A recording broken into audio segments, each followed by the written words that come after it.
Hey everyone, welcome to episode 14 of Heroic Nonsense. Today we'll be exploring Legacy Evolution Humble Origins 2-pack Senator Shockwave, hailing from the IDW continuity, with the companion figure being Data Clerk Orion Pax, which we may explore in another episode down the road. This was the Shockwave that was once one of Cybertron's brightest stars and intellects, who joined the Senate, but eventually shone too bright, resulting in the Empurata being performed on him at the behest of parts of the Senate, taking away his emotions, as well as his face and left hand, and leaving in its wake the cold, calculating Shockwave that we're all familiar with. If you want to know more about this really interesting take on Shockwave, I urge you to check out this run in IDW, as there were some really cool storylines developed there, especially when it came to some of the major characters' backstories. So, what can I say about this figure? He's actually a favorite of mine for various reasons, and I'll tell you why. As I mentioned earlier, I love his backstory from the comics, but the figure itself just looks so amazing. Yes, it's another use of the Cybertronian Seeker mold, one of many, but the color scheme looks so good, and I do love different versions of any Seeker mold, including this one. You can also see some differences from previous releases, with some actual retooling, specifically on the wing portions, which will be more evident when we look at the jet mode, and the additions of these smaller wings on his arms. The other really cool feature here is that you can pose him with his back wings, which are now mostly remolded into thrusters facing forward, which gives him this very Gundam-esque feel. Even though these thrusters stick out a bit from the back, it totally fits the aesthetic of him using these to fly in bot form and doesn't at all affect the balance of the figure. I personally like this look the best, but interested in hearing what you guys think in the comment section below. Aside from his colors with the great shade of blue with red and white highlights and his retooling, his face has also been redesigned from the standard Seeker's mold, replicating his facial features from the comic book, which always had very interesting and cool features for his characters. Basically, the whole face is new and fits in both with the comic book look as well as the toy line. His chest is also completely redesigned with the sweeping emblems, one of which closely resembles the Senate emblem we have seen interpreted on other Legacy Evolution figures in this subline. Here we can see a different side view of the figure, where you can see how the wings slash thrusters can also fold back to a third position, so that the thrusters can be more hidden from view from the front if you so desire that look. And here we have a nice close-up of his back with that vibrant red popping off the screen and the detailing really being highlighted by the brighter colors. The three-pronged thrusters in the center of his back are also nicely highlighted in the dark gun metal gray. Overall, an honestly really nice take on a mold that some might say has been overused at this point, but that I can't get enough of, especially when the designers go this extra mile to update the mold with new features and interesting colors. In this line of Cybertronian Seekers, Senator Shockwave truly stands out. Until I started working on this review, I didn't realize how much the Cybertronian jet design reminded me of the old Battlestar Galactica Viper ship. I think it's the colors here plus the thrusters that really give it that old school feel from the show. Again, I think it's great how they retooled this figure to add on these wing thrusters and the smaller wings on the side. I don't recall if the IDW comic ever showed Senator Shockwave's vehicle form, but given his comic design, the Hasbro designers worked these new elements into his secret jet mode quite well. You can also see that the two main wings are essentially replaced by these thrusters, so you're really getting something that feels new here. By the way, if you have these Masterpiece stands that came with Masterpiece, Loud Pedal, or tracks, you can get them to work quite easily with the Cybertronian Seeker molds in both modes, as the connector fits perfectly in place in a slot around the waist area. A couple of close-ups so you guys can check out the design in a bit more detail. You can even see how they added some 3D air intakes on the thrusters to give it a more realistic feel. This Seeker mold is very sleek to begin with, but definitely stands out in this design. You can place those smaller side wings facing up or down to give the ship a slightly different appearance depending on your liking. Again, I think this design looks great with those colors, especially with the red. As I mentioned earlier, I won't be reviewing the Data Clerk Orion Pax figure in this episode, with the possibility of doing it at a later date or as part of some other review where I may look at a few of these pre-Optimus Prime versions. For now, here's how he stacks up against Senator Shockwave. As this is Data Clerk Orion Pax and not Police Captain Orion Pax from the IDW continuity, he does look a bit different from the storyline with Senator Shockwave, though taking a few design cues from that run. In the end, because of that bit of mashup of this figure, he is a fair deal smaller than his boxmate, which doesn't match up 100% with the version from the comic. This is a fun little comparison with another one of my favorite recent Transformers toys from the Rise of Tyranny 2-pack with Minor Megatron from the same subline, Senator Ratbat, along with another IDW character from the Earthrise line, Rung. I think these two figures look great together, especially since they are both senators in the IDW continuity. I think in both cases the designers went all out with the retooling and color schemes to make these two figures some of my favorites. I do hope they end up making more from the IDW continuity, as the designs in those stories are really exceptional and unique. A few quick shots of them transformed into their vehicle modes with Senator Ratbat using the Studio Series 86 Scourge mold, with some updates and an incredible purple and black paint job.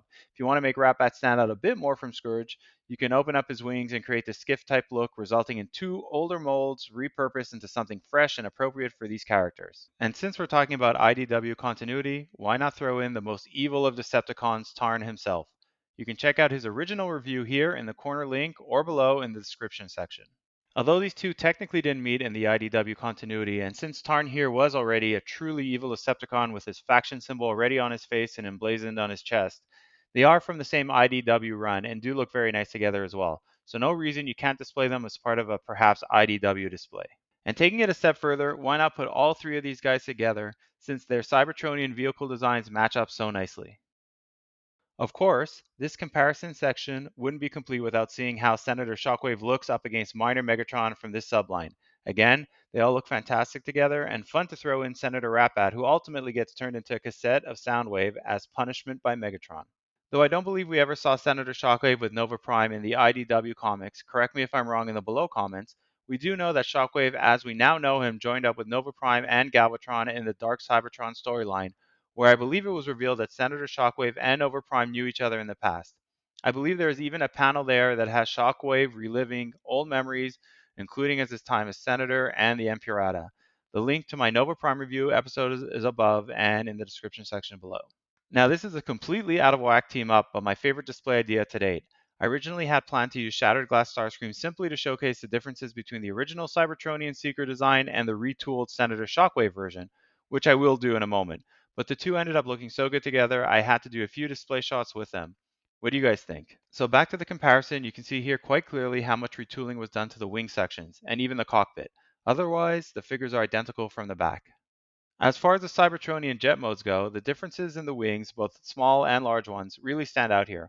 Also note that Senator Shockwave doesn't come with the standard Seeker blasters, but instead has a small group of wings that are placed on the outside of the arm.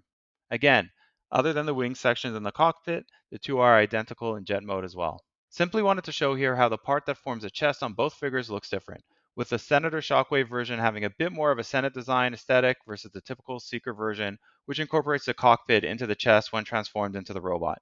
You can also see how the wing sections give the figures a different look even from the back. Because these boxes are 2-packs, there's a bit more room to expand on the drawing here, so you get a nice look at the figures against a backdrop of the Senate, with the silhouette of Nova Prime in the top right portion. I always like when they show Cybertron in these box art designs. If you have both of these sets, you can place the boxes side by side to get this very cool extended picture of both Senators, Megatron, and Orion packs. A nice little bonus. The back has the figures with some Cybertronian technology elements, which I think fits in well. You get a nice, clean, simple shot of both figures here, but otherwise pretty standard.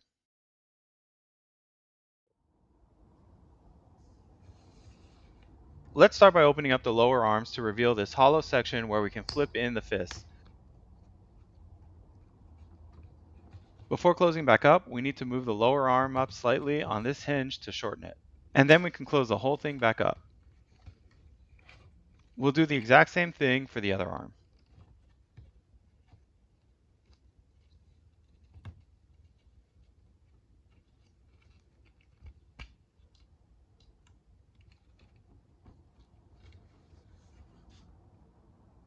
Moving to the side view, let's pull out this whole back section one side at a time. Word of caution, be careful here as you can potentially break the whole piece off if you are too rough with it.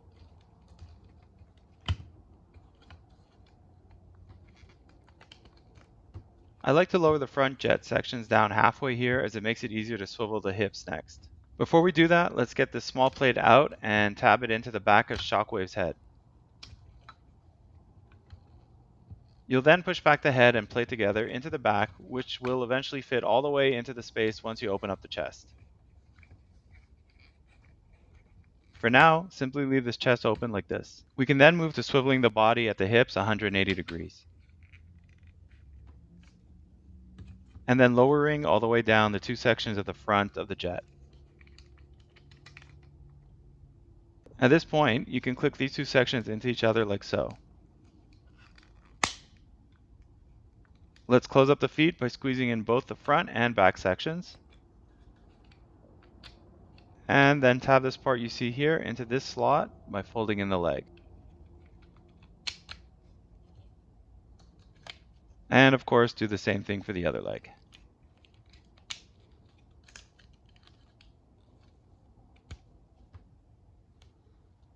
Pull the front section of the jet down so it's flush on the upper part of the folded legs. Next, you'll tab the arms into these tabs with the corresponding slots on the arms. The lower arms will need to swivel about 45 degrees to get this tabbed into place. You can see here the angle. Let's do the same for the other arm.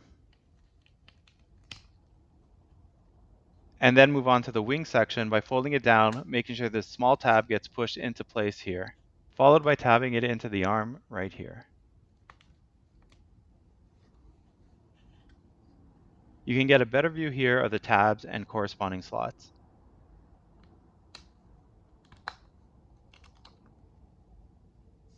With the back thrusters already in place here, since you can leave as is in robot form if you wish, we simply click in the chest portion.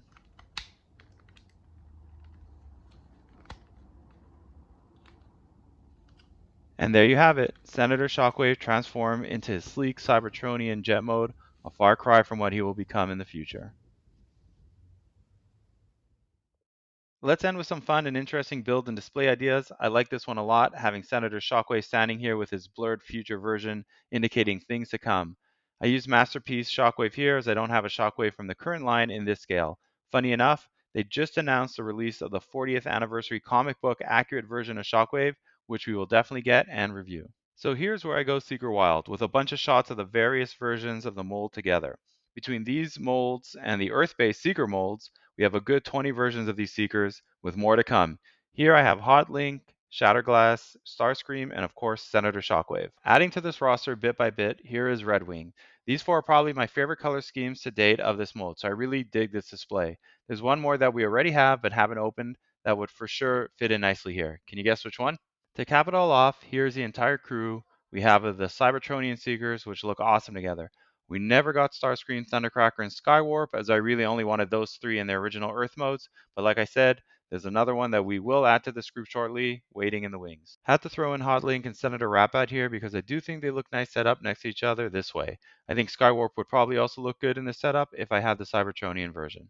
A fun little display using that Masterpiece stand that I mentioned before. I have a few of these, but really do need to buy some more generic ones so I can have a whole squadron of them flying together. I didn't put all my Cybertronian Seekers together in jet mode, but definitely had to do a shot of these three together, again using Hot Link and Redwing. And definitely had to add in Shattered Glass Starscream to the mix.